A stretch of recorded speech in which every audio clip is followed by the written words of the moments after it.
Dans Demain nous appartient de ce jeudi 26 janvier 2023 sur TF1, Stéphane Novet est embarqué par Aurore, Julie Desbazac, venue l'interroger concernant l'affaire du père de François.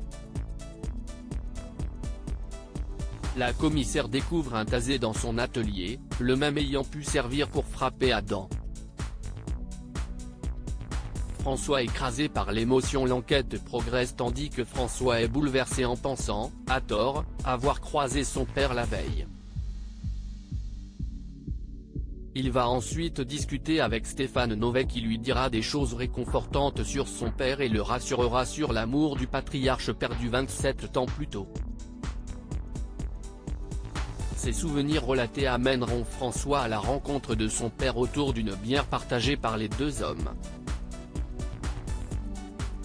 Gabriel met Stéphane dans l'embarras de son côté. Gabriel, Martin Mille, en colocation avec Stéphane, va mettre ce dernier dans une position délicate.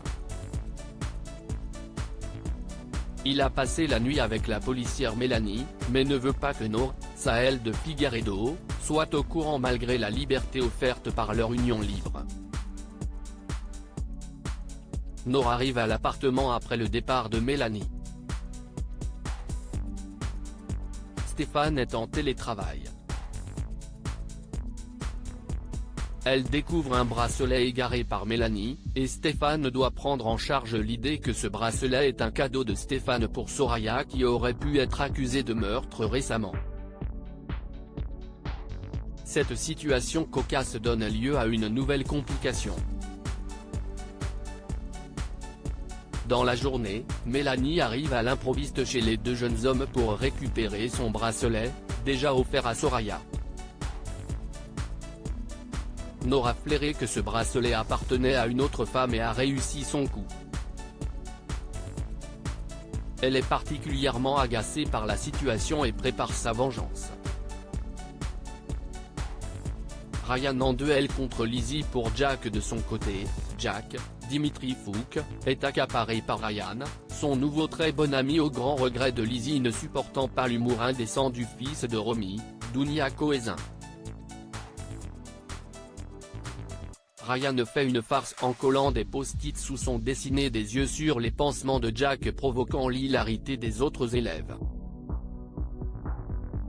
Jack, vexé, est réconforté par sa sœur. Ryan est prié de s'en aller.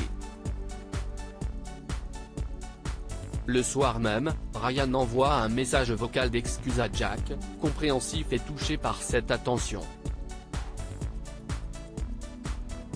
Lizzie déchante car elle déteste Ryan.